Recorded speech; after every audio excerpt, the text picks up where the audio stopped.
So looky here, scientists discovered ancient artifacts near King Tut's tomb. Turns out, his VIP final resting place looks more like a public graveyard with about a dozen wooden coffins that's been there for around 3,600 years. Okay, I might have exaggerated a tad. The 11 tombs weren't exactly right next to King Tut, but they were close, near the same city of Luxor. New findings in Egyptian tombs can help us piece together what life was like in ancient Egypt. And guess what? Ancient Egyptians seem to have been remarkably like us, modern humans. Say, the women have always loved jewelry, and archaeologists retrieved a beautifully made necklace with 30 amethyst beads and 2 agate beads, plus a hippo head amulet. Bet it was all the rage back then. Researchers also discovered 2 copper mirrors. One had a handle shaped like a lotus, and the other was decorated with Hathor, the ancient Egyptian deity of the sky, women, fertility, and love. These recent excavations near Tutankhamun's burial site led to another jaw-dropping revelation. For the first time in thousands of years, fragments of Queen Hatshepsut's Valley Temple were uncovered. This fearless woman was thought to be the second female pharaoh, who ruled with both courage and wisdom, leaving a legacy as solid as the stones themselves. Her temple, hidden for ages, opens a window into a time filled with power, intrigue, and spiritual devotion. Archaeologists found over 1,000 beautifully decorated stone blocks on the outskirts of Hatshepsut's funerary temple. There were very few women who managed to take the throne in ancient Egypt. Another tomb was found nearby, and it belonged to the overseer of Queen Teti Sheri's palace, whose name was Jehuti-Mez. Queen Hatshepsut seems to have even more tombs, aces up her sleeve. These tombs were carved into the rock instead of being built as pyramids, showing a unique ancient perspective on how to protect the soul in the afterlife. Experts managed to retrieve some cool ancient pieces from the site. Toys made of clay, mummy masks, winged scarabs, and some amulets. Sadly, there surely used to be way more artifacts, but over the last centuries, there have been people other than archaeologists to stumble upon this site. It's likely that looters got to these tombs before them and may have taken some valuable items. But they did leave behind some cool stuff for the researchers, like pottery used for offerings of bread and meat, along with archers' bows that connect the tomb's owners to the Egyptian military. Meanwhile, soul protection is way more important than you might think, especially if you're roaming around Luxor looking for ancient secrets. You aren't scared of King Tut's curse, are you? Let me tell you what happened to those who weren't scared, but promise me to take it with a dash of salt, okay? For years, Egyptologists, especially those who believed in paranormal activity, were convinced that there was an unsettling curse surrounding Tutankhamun's archaeological discoveries. This belief stemmed from the mysterious and untimely demise of several excavators who discovered the tomb in 1922 with no logical explanation for why they passed away. It was just easier to chalk it up to something supernatural and avoid the whole mess. But it turns out it wasn't a curse at all. It was likely the radiation that caused those excavators to perish. Now, you might wonder where the radiation came from. After all, while radioactivity was discovered in the 19th century, ancient Egyptians, despite their impressive pyramids, didn't have any radium lying around to make Tut's tomb glow like crazy. So, what could be the real story? It might have been toxic waste behind it all. Toxic levels of radiation from uranium and hazardous waste have been lurking inside the tomb since it was sealed over 3,000 years ago. The burial chamber of Tutankhamun's tomb reportedly has such high radiation levels that anyone who steps inside could easily end up with a fatal dose of radiation sickness or an incurable condition. By the way, you can have a somewhat similar level of radioactivity if you don't get rid of those moldy dinner leftovers you left to perish in your fridge a month ago. But this radioactivity isn't exclusive to Tutankhamun's tomb. Ancient Egyptian artifacts discovery is rewarding yet dangerous due to unusually high radiation levels in Old Kingdom tombs all over Egypt. Geiger counters have detected radiation at 2 sites near the Giza pyramids, and radon, a radioactive gas, has been found in several underground tombs in Saqqara. Interestingly, Experts believe that the builders of these ancient tombs were aware of the toxins, as some eerie warnings were carved into the walls of many tombs. One inscription ominously declared, "They that break this tomb shall meet their end by a malady that no doctor can diagnose." Other ominous phrases like "forbidden," "due to evil spirits," only added to the fear that supernatural curses haunted these ancient sites. Ominous signs have stunned archaeologists since forever, but the fear grew even stronger a century ago with the mysterious passing of Lord Carnarvon, who funded King Tut's excavation in 1922 and reportedly explored the treasure-filled rooms, along with several others who entered the tomb. Arthur Weigall, another British Egyptologist who was present at the tomb's opening and is credited with starting the curse myth, passed away young when he was just in his 50s in 1934. Chances are the condition that made him pass was connected to radiation. In total, 6 out of the 26 people who were there when the tomb was opened met their end within a decade from various causes. Not only X-ray exposure, those reasons include asphyxia, stroke, heart failure, pneumonia, and even poisoning. Well, isn't this getting a little grim? There was one guy who opened the tomb and somehow managed to avoid the infamous curse, Howard Carter, or so it seemed. Some folks pointed to his survival as proof that the curse wasn't real. After digging up the tomb, Carter published several books on the topic and shifted gears from archaeology to dealing in antiquities for various museums. Despite dodging demise or injury, rumors swirled about how the curse may have impacted him in other ways. One of the big stories linked him to Lord Carnarvon's daughter, Evelyn. Some said he was madly in love with her, but she married someone else, so he chose to stay single. Others claimed they had an affair while she was in Egypt, which ended when her father passed away and she left the country for good. However, there wasn't much evidence to support these stories. Evelyn was just 6 when they met, and they remained friends until his last breath. She was even one of the few attendees at his funeral, but denied any romantic involvement, saying they weren't that close. A year after the revolutionary discovery near King Tut's tomb, Evelyn married politician Sir Brograve Beauchamp and had a daughter. That same year, Beauchamp toured the tomb with his parents, guided by Carter himself. Carter never married and, aside from those posthumous rumors about Evelyn, had no other romantic connections. While the curse adds an intriguing twist to his life story, his tendency to keep relationships at arm's length was evident long before the tomb was opened. It seemed Carter just wasn't a people person. In 1939, after battling a serious illness, he ultimately succumbed to fate. He was 64, which was a pretty common life expectancy in the UK back then, so no one really thought it was off and linked it to an ancient curse. When he passed, it turned out he had several artifacts from Tutankhamun's tomb in his London apartment, which were eventually sent back to Egypt, marking what some viewed as the curse's end. Who knows? Maybe if he hadn't had all those ancient souvenirs at his place, he would have lived way longer. But all the other demises might seem off. The curse theory was likely fueled by some strange events during the excavation. Carnarvon got a mosquito bite that became severely infected, and around the time they opened the tomb, Cairo experienced a bizarre power outage and a freak sandstorm.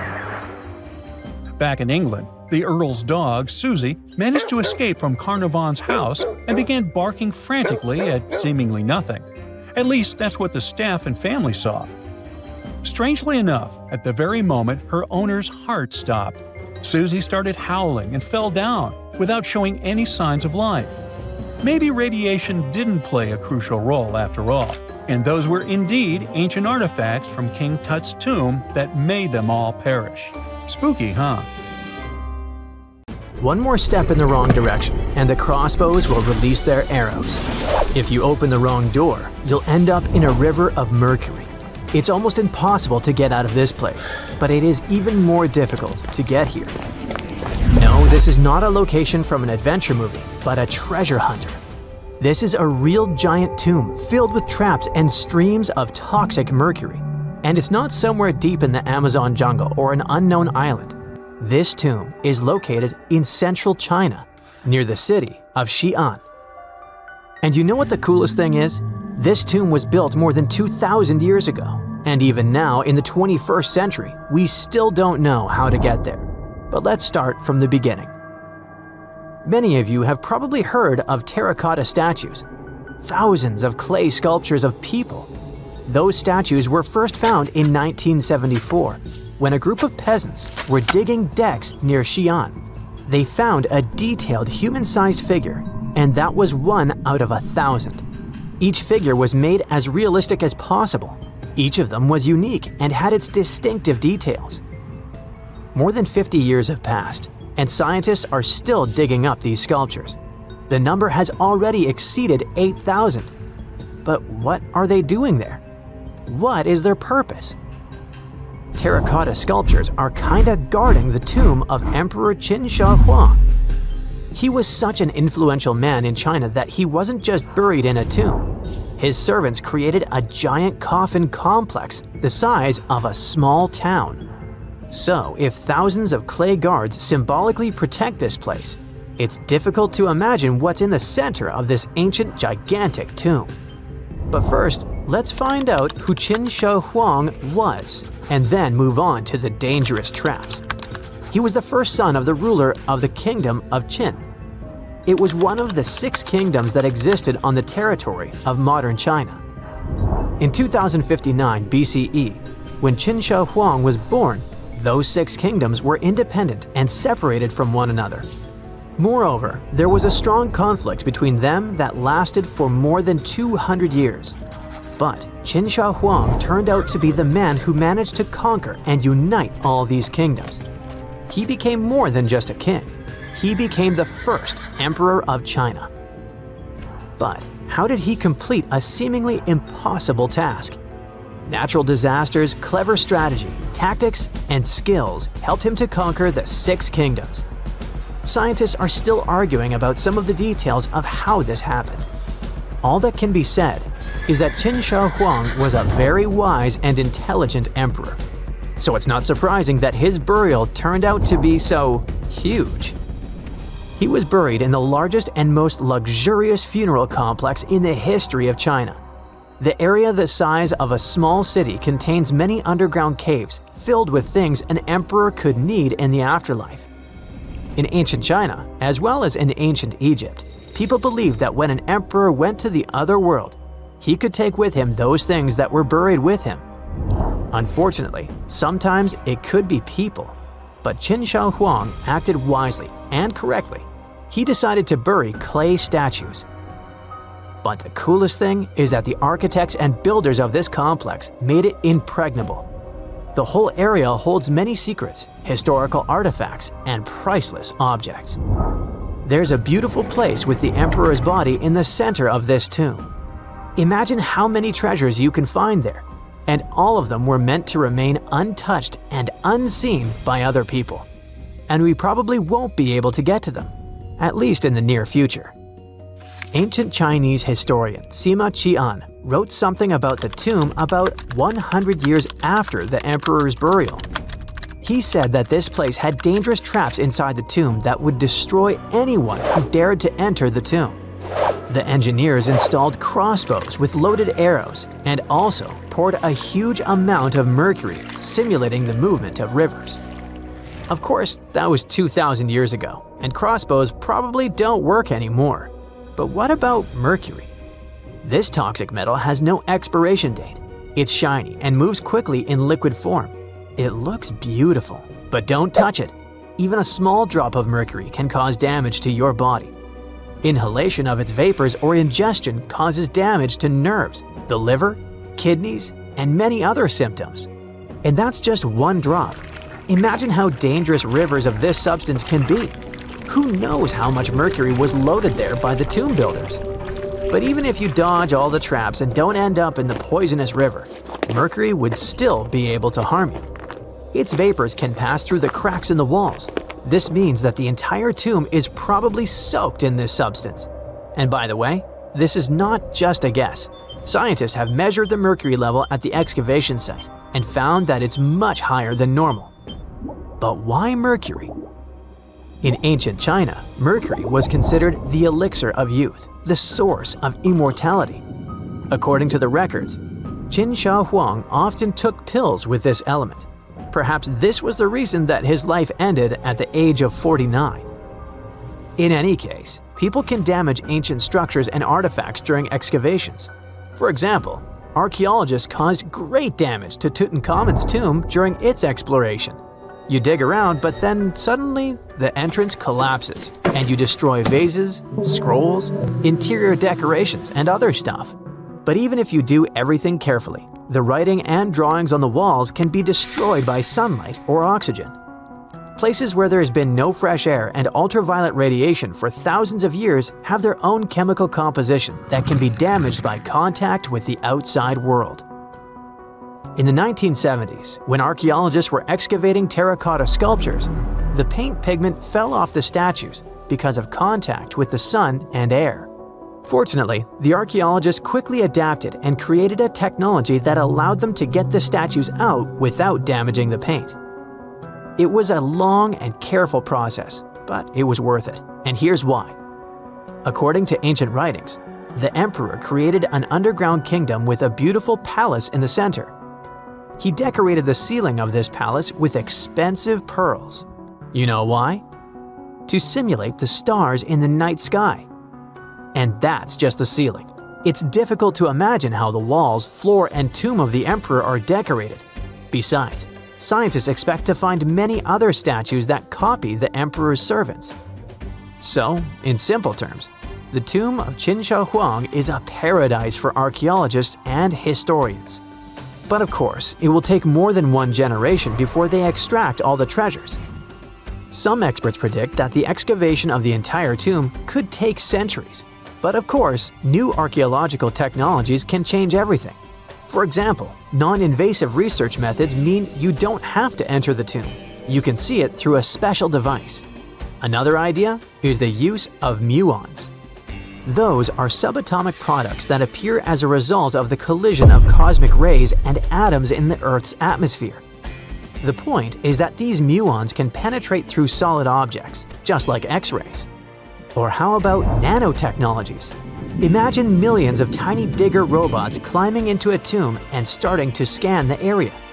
They transmit the data to a computer, and then scientists create a holographic model. It all sounds cool, but to be honest, the charm of archaeology is lost here. It's one thing when you carefully dig up some ancient artifact with your hands, see it with your own eyes, and scrupulously clean it from the ground. And it's completely different when you watch it on a computer screen. But in any case, technologies using muons or some kind of robots ensure people's safety. It's better if a computer falls into a trap than if it happens to an archaeologist. Miles and miles of yellow sand, treeless mountain ridges, and scorching hot sun over your head.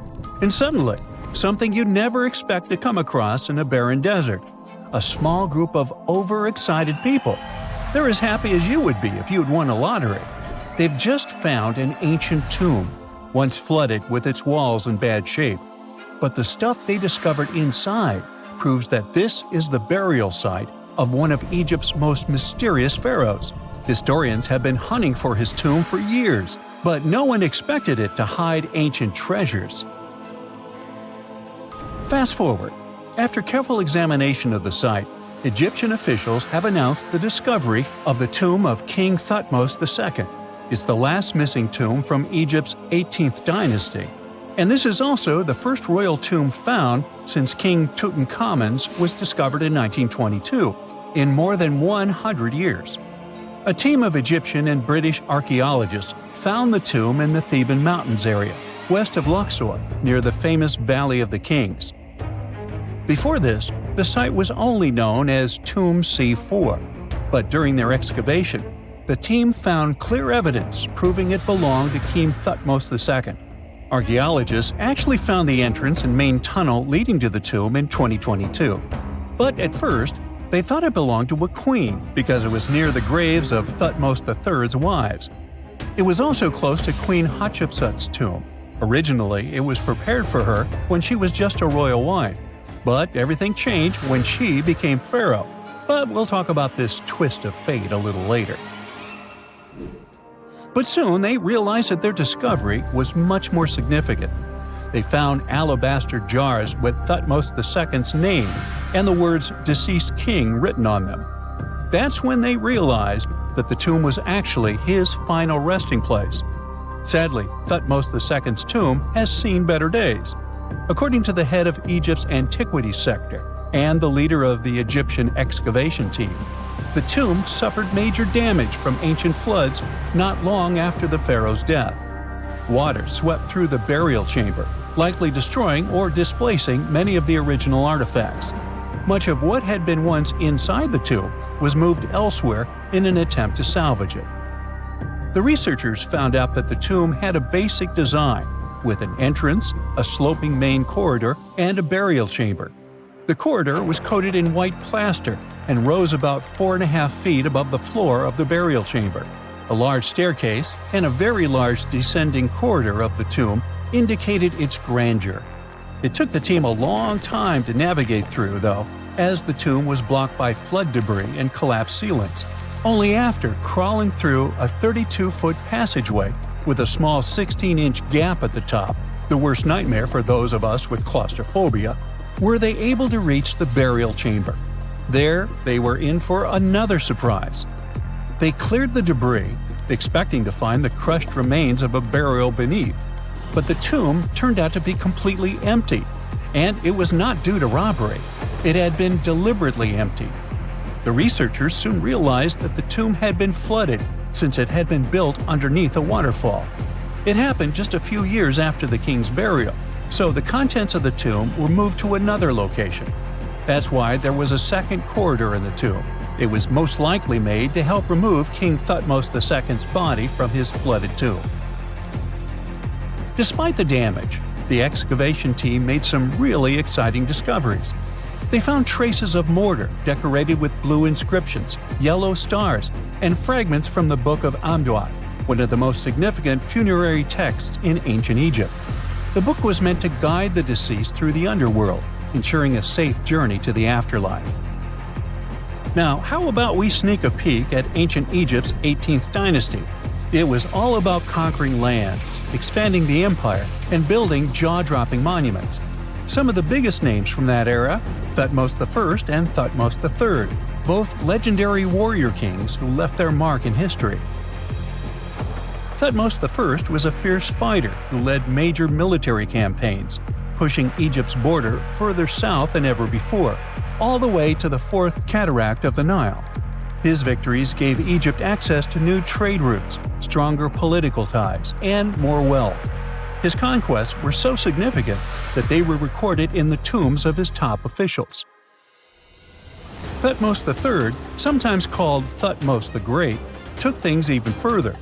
He was not only an incredible military strategist, but also the commander of Pharaoh Hatshepsut's armies before becoming king himself. He led between 17 and 20 military campaigns, winning every single one and expanding Egypt's empire to its peak. He even created the world's first navy. Thutmose III is often remembered as Egypt's greatest warrior pharaoh. And sandwiched between these two powerhouses was Thutmose II, a pharaoh who doesn't get nearly as much attention. Hey, the middle child, right?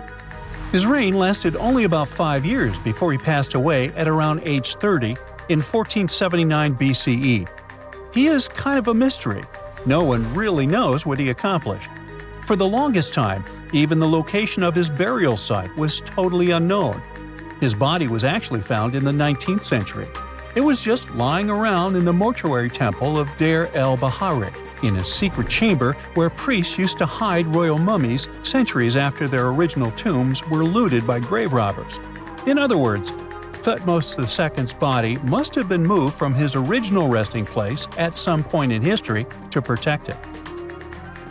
During his lifetime, Thutmose II made at least one major impact on Egyptian history.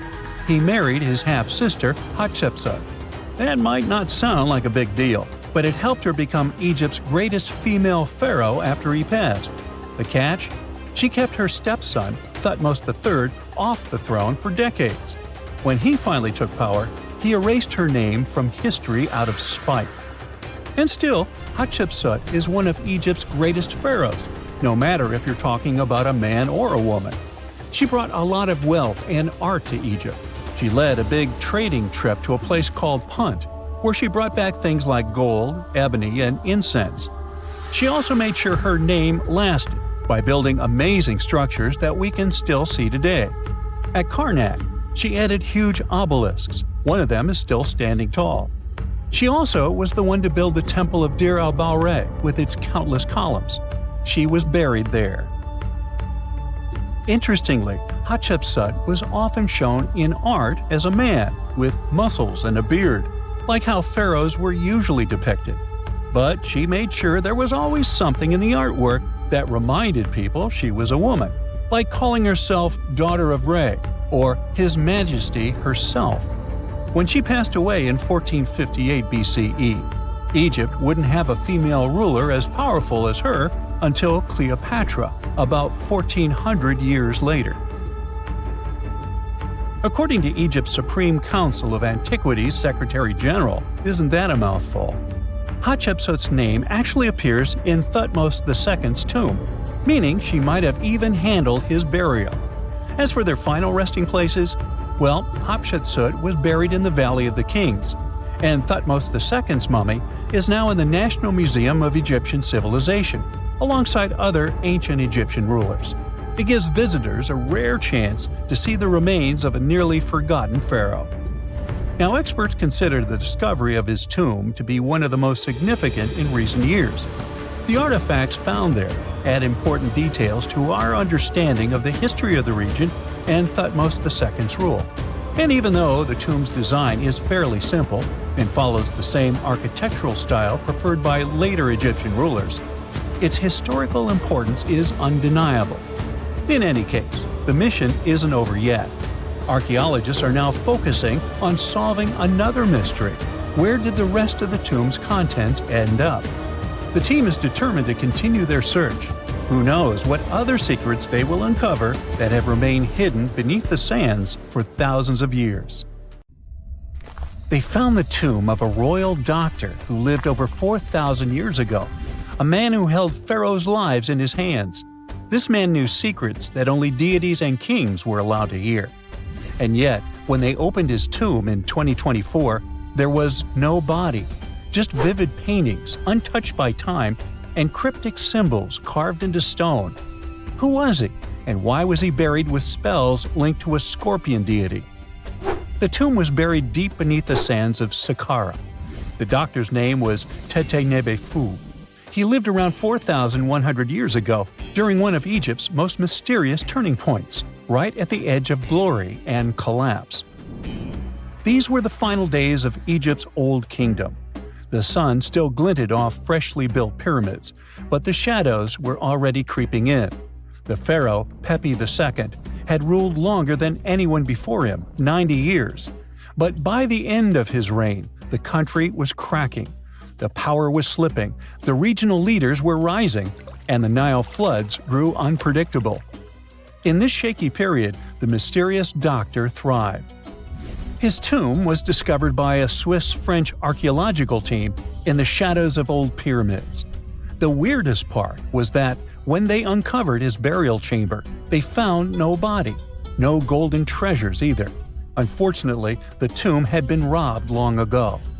But what remained was something even more fascinating: the words and images left on the walls. The paintings are still vibrant, bright colors that somehow survived all those years underground. The walls show jars, containers, strange abstract patterns, and geometric shapes. And then there are hieroglyphs, lines and lines of sacred script carved with precision, like someone had poured their soul into every curve. These inscriptions revealed who Tete Nebefu truly was. Turns out, he wasn't just any doctor. He was the conjurer of Serket. Now, Serket was the female deity of scorpions, sacred and terrifying. Egyptians believed she could stop venom, heal bites, and protect the living from toxic elements. The title, Conjurer of Serket, meant Tete Nebefu was a specialist in treating dangerous stings and bites.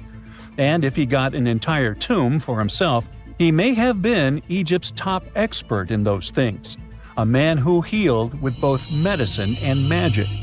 But that wasn't all. He also held the title Director of Medicinal Plants, a title seen only once before in all of ancient Egypt. That means he knew the healing power of herbs, roots, and oils like no one else. Now you might wonder, what plants in a huge land of sand? But in reality, ancient Egyptians used herbal medicine that would hold up in some labs today. They created pills, ointments, and inhalers. Most often they chose some active ingredient, a flavor to make it easier to take, and something to deliver it into the body. Sound familiar? And yeah, they didn't have many traditional plants, so some of these ingredients were bizarre by our standards, like using crocodile dung and acacia mixed with honey. They even had formulas for anti-wrinkle creams. And apparently, our mysterious healer was also chief dentist. This title is almost never seen in ancient records. Evidence of Egyptian dentists is incredibly rare. Turns out, our ancient genius didn't just fight stings and study plants. He was also trusted with teeth and jaws, which were actually a huge problem in ancient Egypt. These people may have built wonders, but their teeth paid the price. Ancient Egyptians constantly caught grains of sand in their mouths. They often ate grit-filled bread and raw vegetables, which wore down enamel and caused a horrible condition called attrition. This led to tons of problems, including tooth loss. They had to improvise back in the day. For example, crafting the world's oldest known toothpaste from crushed rock, mint, and pepper, which ironically only made things worse for the gums. Or a toothpaste from things like eggshells, pumice, and natron, a salty mineral used for cleaning. They were also inventing mouthwashes from celery, bran, and herbs to ease the problem. Some mummies were even found with crude metal braces and gold wires attaching missing teeth. Though we're not sure if these were for the living, or was it just a nice little addition added as an afterlife gift. So, Teti Nebi Fu specialized in all these fields. 3 rare titles for one man. Now back in the day, he must have been admired as incredibly knowledgeable. In a world without modern science, he would have been like a sorcerer who knows how some leaf or bark could save a life. That's why archaeologists believe Teti Nebi Fu wasn't just any doctor. He was, most likely, the royal physician, the one who treated the pharaoh himself. We don't know for sure which king he served.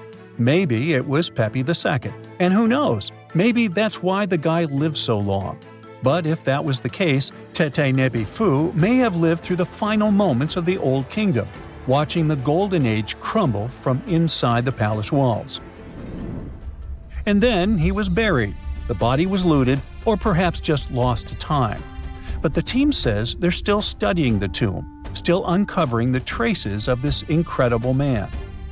Overall, ancient Egyptians were practicing medicine on a crazy advanced level. Some practices feel familiar even today. They had hospitals, specialists, surgeries, and many more things, even medical schools. Both men and women were allowed to be doctors. They healed with various methods and practiced surgery with actual tools, scalpels, forceps, even sutures. Some doctors treated only the eyes, others the teeth, the stomach, or even what they called the hidden diseases. They knew how to clean and dress wounds, could set broken bones using splints made of wood or reeds wrapped in linen, and even prevented infections. There were even proctologists. They also built the first prosthetics, like a wooden toe with leather straps that help people walk normally again. The oldest known prosthetic is 3,000 years old. Now, the most shocking part is how they actually even tried to remove tumors. A recent study looked at a 4,000 years old skull. It belonged to a man in his 30s. There were signs of past tumors, and around 3 of them, there were marks, surgical cuts made with a metal tool. That suggests someone attempted to remove or study them, maybe treatment, maybe an autopsy. There was another skull of a woman over 50 years old. It also showed similar signs, but with healed fractures from an earlier injury, which is amazing because her treatment might have actually been successful. Being a healer in this society meant something powerful. It meant being a priest, a scientist, and a magician all at once. To ancient Egyptians, medicine was a necessary art, and they treated it with as much reverence as they did their deities. That's because they believed that sickness could be both physical and spiritual. So a doctor could recite a spell while applying a salve, and a lot of their treatments worked. The reputation of doctors in ancient Egypt was so strong that leaders from other parts of the ancient world, like Persia, actually sought them out. Even Homer, the Greek poet, once said the Egyptians were the most skilled healers of all. Of course, their understanding of the human body wasn't perfect. For example, they thought the heart controlled thought and emotion. They also didn't know what the brain really did. But their approach, observe symptoms, diagnose, and treat, well, that's modern medicine. Sure, they prayed over the wound, but they also healed it, didn't they? Their most famous physician was Imhotep. That guy was a true polymath, an architect, priest, and a healer who became so revered he was later worshipped as a deity of medicine. Yep, a human who was so cool they turned him into a deity. He lived 2,000 years before Hippocrates, the so-called father of medicine. And yet, some people joke we should drop the Hippocratic Oath altogether and swear an Imhotepic oath instead. These people weren't just laying the foundations of pyramids, they were laying the foundations of healthcare. In 1850, French scientist Auguste Mariette went to Egypt looking for manuscripts, but accidentally found a head of a sphinx sticking out of the dunes. He cleared the sand and figured out the sphinx was guiding the entrance to some underground construction. Several months later, he finally entered the Serapeum of Saqqara. Inside, he found an enormous granite sarcophagi with remnants of 64 bulls. Scientists are still amazed by the tech that the ancient Egyptians used to transport those enormous boxes. The Serapeum was built around the year 3000 before the Common Era. It was an underground tomb built to honor the sacred Apis bulls of ancient Egypt. It had a long hallway, almost 500 feet long, with giant stone rooms on both sides. Some of the sarcophagi weighed as much as 50 average cars, and all of them were made with super precision, with exact 90-degree angles. These sarcophagi were beautifully decorated with hieroglyphs and carvings that told stories about the lives and importance of the Apis bulls. Now, there are 24 sarcophagi left.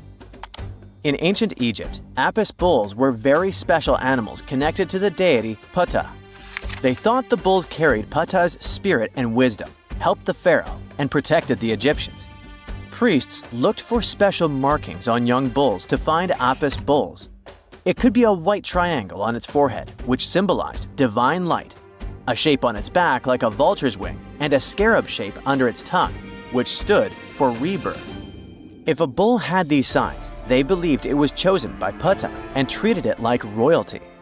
The chosen bulls lived in a special temple in Memphis, the city where they worshipped Ptah.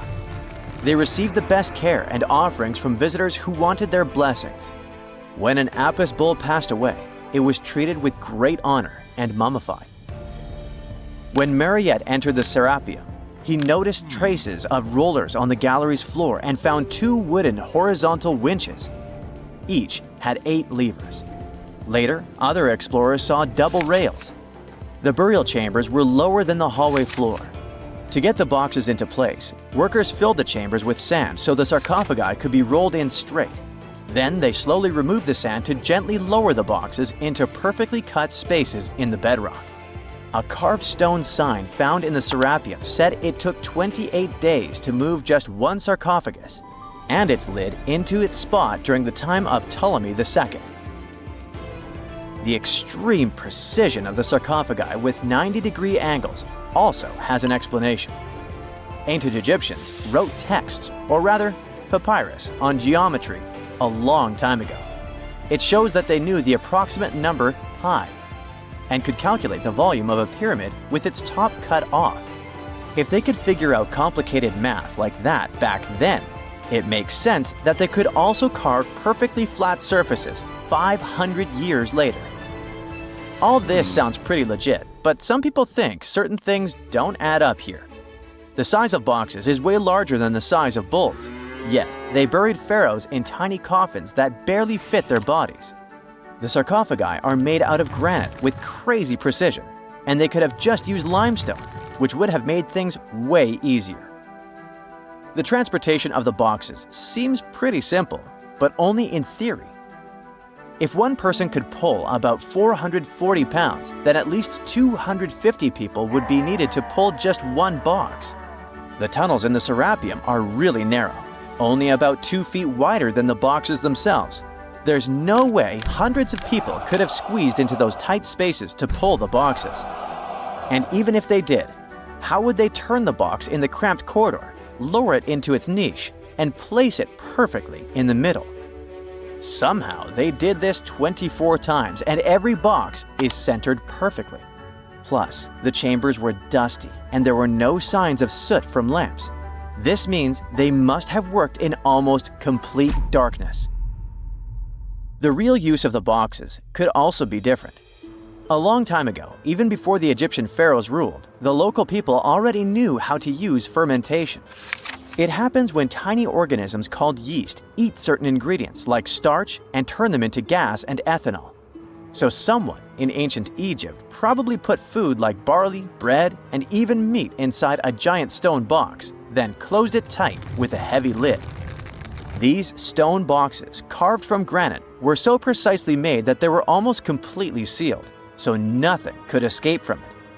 As the yeast inside the box started working, it created more and more CO2 gas. It built up pressure inside the box. The granite boxes were incredibly strong. They could handle more pressure than a car tire can hold. When granite was squeezed under such pressure, its crystals produced a tiny electric charge.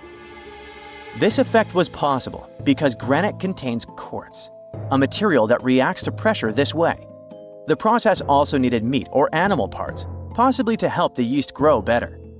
Meat contains something called oleic acid, which yeast needs to keep growing and to survive the bad effects of the ethanol it produces. As the pressure inside the box kept growing, the combination of gases and electricity made these boxes not just ancient fridges, but powerful energy systems. Over time, the pressure inside got so strong that it could push the lid open and the gas would escape with a pop. But when people rediscovered the Serapeum in 1850, they found old drawings that showed piles of stones stacked on top of some of the box lids. So, someone long ago probably tried to make the lids even heavier by adding extra weight to make it harder for the gas pressure to push them open. This extra weight also meant the quartz crystals in the granite could keep creating more electricity under all that pressure. If someone opened one of these stone boxes thousands of years later, they would only find bones from bowls that were placed in the box. And that's exactly what Mariette discovered in the 1850s. They opened the Serapeum for visitors soon after the first excavations in the second half of the 19th century. Prince of Wales even had a luncheon with his guests in one of the sarcophagi. Sands and earthquakes made the site inaccessible for a while, but now you can visit it again and try to solve the mystery yourself. With new tech, we could have answers to many other historical mysteries soon. A team of scientists at Chicago's Field Museum of Natural History recently used a special CT scanner to learn more about ancient Egyptian mummies without unwrapping them. They gently rolled 26 mummies on custom carts out to the parking lot, where the scanner was waiting.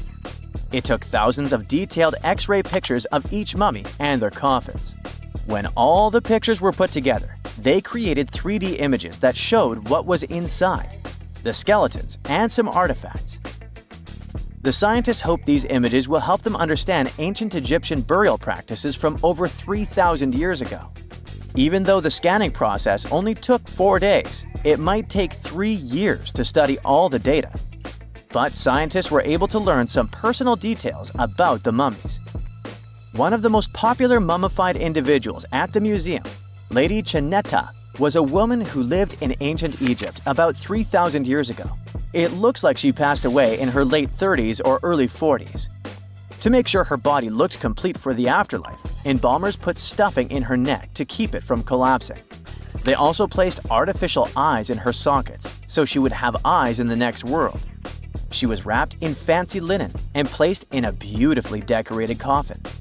The scans revealed that it had been carefully crafted with a slit at the back, which embalmers used to fit the body. There were also some artistic details on the surface, like markings for her knees.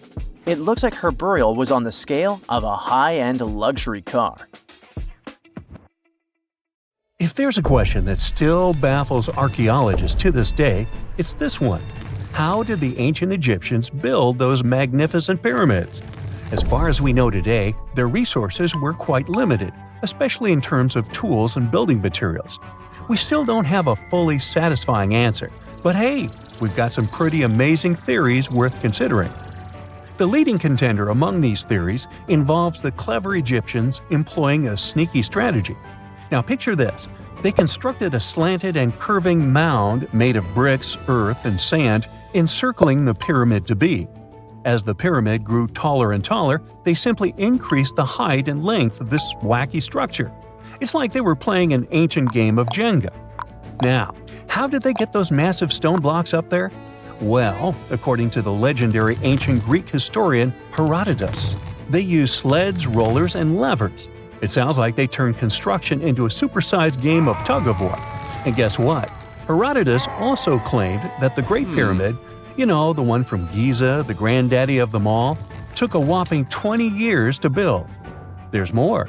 Herodotus also dropped a mind-boggling number on us. 100,000 men were supposedly involved in this pyramid extravaganza. Did they hire the entire Egyptian population? Well, it might not be as far-fetched as it sounds. These men were probably mostly farmers, so they probably focused on the pyramids when there wasn't much work to be done in the fields. Like during the flood season of the Nile River. Obviously, specialists in the archaeological community had something to add to this theory. By the late 20th century, they discovered some evidence that suggests the workforce might have been smaller and more permanent than previously thought. Instead of a massive army of 100,000 pyramid builders, they proposed that a modest crew of around 20,000 workers, accompanied by support personnel like bakers, physicians, and even spiritual leaders, could have gotten the job done.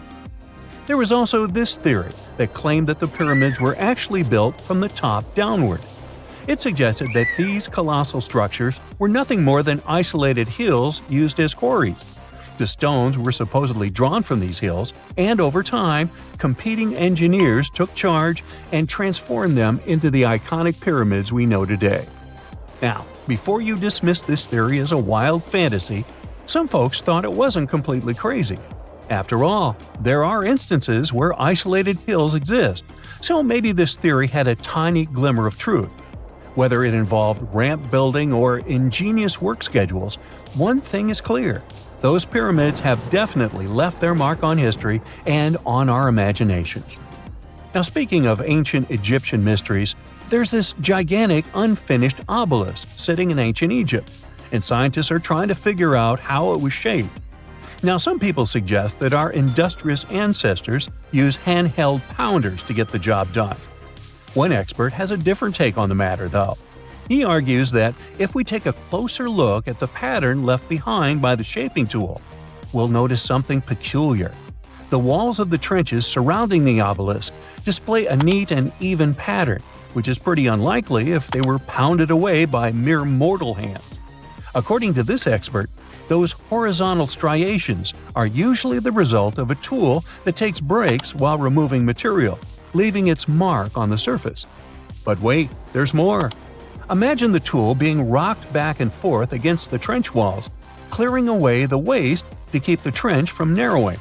Well, in that case, the tool might have left some funky horizontal striations where it was pressed against the sidewall. This sounds like some fancy technology at play, don't you think? And guess what? The dynastic Egyptians probably didn't have access to that kind of know-how. Another famous Egyptologist from way back also uncovered a bunch of core drills during his adventures. Although the actual drill bits are missing, his collection houses these particular core remnants made of limestone, alabaster, and even granite. These constructions aren't the only amazing thing the ancient Egyptians left behind, though. As it turns out, the Egyptians were the genius minds behind the creation of the handheld mirror. Yeah, that little mirror you use every day to check yourself out. But here's the twist. These mirrors are like pieces of art. They were decorated with inscriptions and figures. But that's not all. The Egyptians had a serious concern with their appearance. They knew the importance of personal hygiene and looking fabulous. So, in their quest for pearly whites, they invented toothbrushes and toothpaste. Dental problems were pretty common back then, and their smiles weren't exactly all white. Dentistry wasn't their strongest suit, you see. Maybe their minds were distracted by all that pyramid building. So that doesn't mean those ancient toothpaste recipes weren't amazing. One delightful concoction included rock salt, mint, dried iris petals, and pepper. Some brave dentists in the 21st century tried it out, and it worked pretty well. Ground-up ash was also used in another recipe to create a tooth cleansing paste. Mint was missing, so that didn't do much for their breath. That's when the genius Egyptians came up with the world's first breath mints. They made tablets from heated spices like cinnamon, and they mixed it with honey. Now, let's shift gears to home decor, Egyptian style. They surely took ornamentation to the next level. While the concept of decorating furniture started in Mesopotamia, the Egyptians cranked it up a notch. They went all out with different colors of ink and even developed various weights of paper. Oh, and let's not forget about those cute little area rugs we all have in our homes today. Guess who came up with the idea? Yep, the Egyptians. They used the versatile papyrus plant to make those cozy rugs. And speaking of trends, the Egyptians loved their knickknacks. They had an assortment of small figurines in the shapes of cats, dogs, and people. These statues were made from various materials, like simple sun-dried mud to the ultimate bling of gold. It all depended on how loaded you were. The Egyptians were also all about farming, and they knew that clean water was crucial for their crops and animals. That's why they came up with some nifty inventions and techniques to make sure their land was fertile and their plants were happy. First off, they had the genius idea of using ox-drawn plows. They had two types of plows, heavy and light. The heavy plow would strut its stuff, cutting deep furrows in the soil, while the lighter plow followed behind, fluffing up the earth. But they didn't stop there. After plowing, the Egyptians would break up clumps of soil and sow the rows with seeds. To give those seeds a good old squish into the furrows, they'd march their livestock across the field, effectively closing up the furrows. But hey, all that hard work would be pointless if their seeds were as dry as the Sahara. That's where irrigation comes into play. The Egyptians were so good at it that other cultures, like the Greeks and Romans, couldn't help but copy their techniques. Now let's switch gears and talk about the marvelous architecture of ancient Egypt. These folks weren't just skilled farmers, they were also architectural maestros. They built these fancy canals to carry water to farms and villages, and boy, did they know how to make those canals look pretty. Just imagine strolling along a canal lined with ornate structures. The pharaoh Ramesses the Great was quite the overachiever when it came to construction. One of his mind-blowing creations was the construction located at Abu Simbel. This building was designed so that twice a year, the sun would shine directly into it and illuminate the statues of Ramesses. And let's not forget about the corbelled arch. Without this architectural gem, we'd be missing out on some mind-boggling structures like the Great Pyramid. The Egyptians knew how to make things stand tall and proud, thanks to their engineering and construction wizardry. They built grand halls and inner sanctums that make your jaw drop. And some of these temples doubled as astronomical observatories. When you hear the word mummy, you might get a chill down your spine. That's because most of us associate this word with those creepy characters we've seen in some scary movies. But in reality, mummies have helped us understand a lot about ancient civilizations, their rulers, and about how people used to deal with losing their loved ones. The people most famous worldwide for their mummies are the ancient Egyptians. They believed that some sort of existence after passing away was possible, if certain conditions were met. That's why they insisted on preserving the human body through the process of mummification and placing the mummy in a furnished tomb, kind of like giving it a fully functioning apartment of its own. Why did they believe in this? Well, because they were deeply connected to their natural environment for the most part. They saw the natural cycles around them, like how the sun rose every day, followed by the moon, or how new life was always sprouting from plants, even after they had wilted away. They also believed that the powerful spirit Osiris, who represented the cycle of passing away and resurrection, played a role in this process. To prepare for the afterlife, the ancient Egyptians followed certain rituals, like mummification, which involved using materials like honey, resins, and incense to preserve the body. There's no other mummy more popular than that of King Tut. He was a young pharaoh who ruled over 3,000 years ago in Egypt. The problem with discovering ancient royal tombs is that most of such burial sites were previously robbed. People knew ancient rulers had been left with many valuable belongings, so those locations became vulnerable to thieves. When King Tut's tomb was opened in 1922, people were excited because it had not been robbed, like many other previously discovered royal tombs. That's how well hidden it was. Inside, his mummy was encapsulated in a total of 3 coffins, including one made of gold. The objects found in his tomb showed us what ancient Egypt was like, and studying his mummy also helped us learn about the culture and practices popular at the time when he passed away. We also learned about his family by looking at his DNA. Scientists were able to discover that he had had a disease called malaria and a problem with his foot that might have made it hard for him to walk. Ramses II was another pharaoh in Egypt who ruled for 68 years, which was quite a lot back in the day. He was known for his expansion campaigns and building projects. Many objects from his time as a ruler still exist today, including a large statue of him. Ramses II was about 6 feet tall and lived to be about 90 years old. After looking at his mummy, scientists concluded that he may have had a medical condition that affected his spine. Now, remember those thieves I mentioned before? They are probably the reason why Ramses II ended up in a plain coffin in a secret collection of royal mummies at Deir al-Bahari, which was rediscovered in 1881.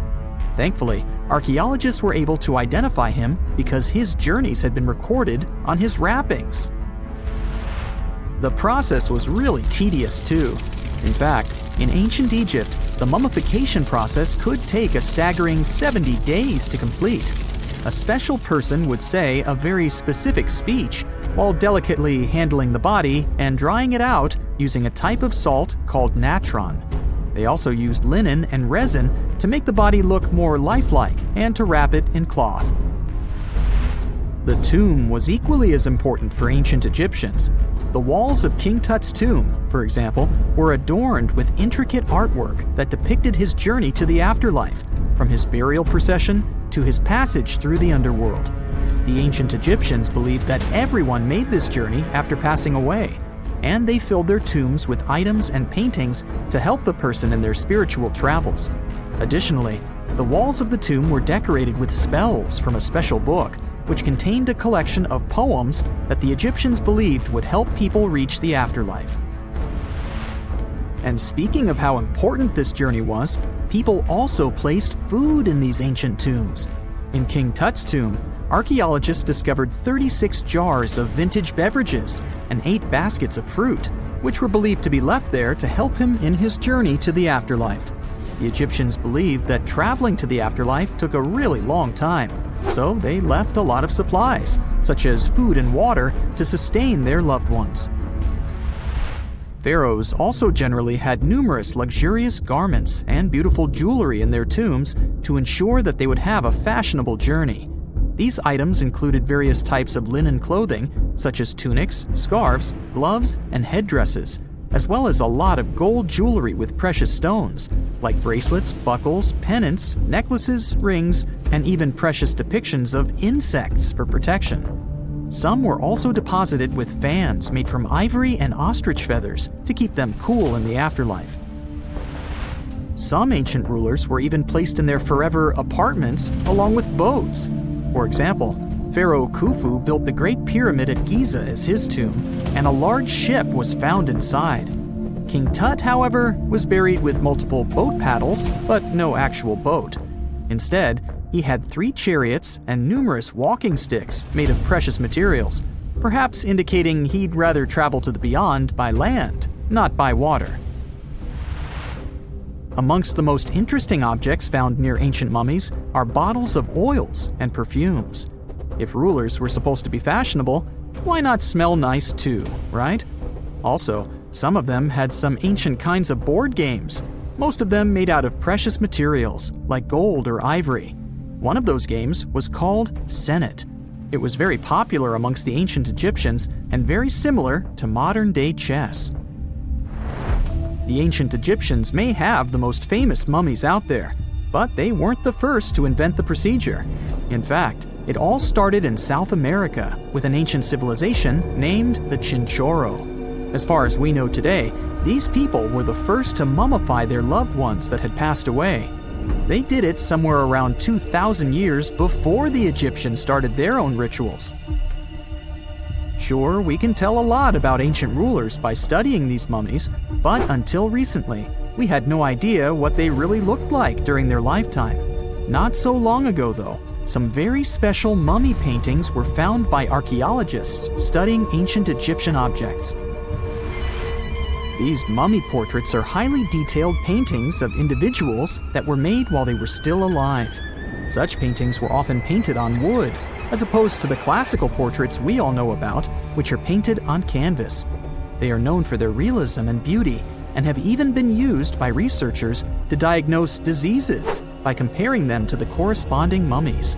Some of these portraits also include depictions of jewelry, which was later found on the mummies.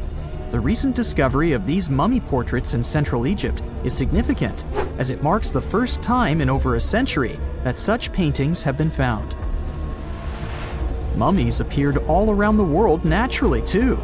Mummification can occur without people intervening because of natural conditions, like extremely cold or hot environments, places with a lack of oxygen, or accidental exposure to chemicals that preserve the body. These conditions don't allow bacteria to grow, resulting in the body remaining more or less intact. Famous Otzi was one of these mummies. We know today he was a man who lived around 5,000 years ago in Europe. But upon his discovery in the Alps in 1991, Austrian authorities initially believed that he was a modern mountaineer because of how well preserved the body was. However, after the Iceman was removed from the glacier, it was determined that he was actually from the Copper Age. It's 1898, and you're taking part in excavations in Saqqara. This place, not far away from Cairo, is full of ancient tombs and pyramids. You're in your Indiana Jones mood and hope to find something really phenomenal to become famous. Gold, manuscripts, treasure maps, mummies of famous pharaohs. Wait, a wooden bird? You're really disappointed as it looks like a regular toy. An old one, but still. Little do you know that years later, someone would propose that your bird was actually an ancient monoplane. So the artifact, nicknamed the Saqqara bird, is made of a sycamore tree. The birdie has a wingspan of just 7 inches and weighs around 40 grams. A perfect original souvenir from Egypt, I would say. It's over 2,000 years old and looks pretty plain, without any carvings of feathers or other intricate ornaments. It has a beak and eyes, though, which makes our find look like a hawk, the emblem of the deity Horus. Its tail is rather unusual as it's squared, looks weirdly upright, and it seems like the sunken part of it was the place for a now missing piece. Humans love solving a good mystery, so there have been several attempts to explain the use of the birdie. First, quite simply, is that it was a ceremonial object. The second idea is that it was a toy for a child from some well-off family. It could have been some sort of boomerang, which was a popular concept in ancient Egypt. Then there was a theory that the bird had been used as a weather vane. But this one has been debunked as the figure doesn't have any holes or markings, except for the one made at the museum in Cairo to fix the exhibit on a stick. So there was no way to hang it in the past. Almost a century after the bird was found, Egyptologist Dr. Khalil Masiha proposed a new theory that it could have been a model of a monoplane. He believed the bird was missing a horizontal tailplane. Otherwise, it had its wings set at a right angle, similar to that of modern planes. It could have worked to generate the aerodynamic lift necessary for flights. Dr. Masiha also claimed that it was common at that time to place miniature models of technological inventions in tombs. So, did the ancient Egyptians really invent the plane in 200 BCE? That would make the Wright brothers, who are considered the inventors of aviation, really upset. They made one of their first flights only in 1903. There's just one way to know for sure, and that is to test the model. But you know, the ancient museum in Cairo would unlikely let one of their cherished exhibits fly around like a toy. That's why glider designer Martin Gregory built a similar model, this time of balsa wood, and concluded that even with the missing tailplane, the plane wasn't much of a flyer. Case solved? Not really. This didn't sound convincing enough to the History Channel, so they invited an aerodynamics expert to build another replica of the bird. He tested it in weather conditions similar to those in Egypt and was impressed with the little plane's abilities. So, if they did invent the prototype of a plane back in the times of pharaohs, it would be a good example of an oupart. That's an out-of-place artifact, an object that's way ahead of its time in terms of technology or history. And the Saqqara bird isn't the only example of such a revolutionary concept. In 1901, a group of divers retrieved the Antikythera mechanism from an underwater shipwreck near the Greek island of Antikythera. It's been dubbed the world's first analog computer, and it's currently dated around 100 BCE. The bronze mechanism could tell the position of the sun, moon, planets, and stars, as well as the lunar phase, the dates of upcoming solar eclipses, and even the speed at which the moon moves through the sky. No one's sure who used it and how or where it was made. But it's obvious that it's extremely precise and way too advanced for its time. The first flushing toilets in the world were invented in the middle of the 20th century. Just kidding. The ancient Minoans on the Mediterranean island of Crete and the Indus Valley civilization both came up with this brilliant invention at the same time, around 4,000 years ago. The plumbing and sanitation were so well done that no one managed to design anything better until 2,000 years later. One ancient Minoan lavatory was discovered at the Palace of Knossos. It looks like it had a wooden seat set over a tunnel that directed water from a rooftop reservoir to an underground sewer. Other varieties got water from jugs. Only the super rich people could afford all this glory. So if you wanted to shop for real estate back then, the flushing toilet would be a telltale sign you were in the rich neighborhood. Automated doors became a cool, seemingly new invention back in 1931. But the technology behind them is actually much older. Think the 1st century CE old. Mathematician and engineer Heron of Alexandria came up with a hydraulic system to open and close temple doors. To bring it into action, you need to light a fire to produce heat. There was a brass pot under the fire, half filled with water. The inventor connected the brass pot to containers that acted as weights. When the fire was burning, the water moved into the containers. They went down and pulled the ropes. It was nothing like a supermarket door that opens in front of you before you even have time to think. Heron's door took hours to open, and there was no way to stop the process. That's why they only opened the doors once a day before people entered the temple, to add some mysticism at the temple during ceremonies. Spooky. Looks like the first ever battery was invented in Baghdad around 2,000 years ago. A German archaeologist found this oval-shaped clay jar in 1938. Scientists are still not sure what purpose it served and who exactly invented it. There is a theory that it was used for electroplating objects with precious metals. When they filled it with a weak acid like vinegar, the battery produced around 1 volt of electricity. Another theory says it was a vessel for sacred scrolls. Would you like to buy contact lenses designed by Leonardo da Vinci himself? In 1508, he invented a glass lens with a funnel on one side. You were supposed to wear it with water inside to improve your vision. Sounds a bit uncomfortable, doesn't it?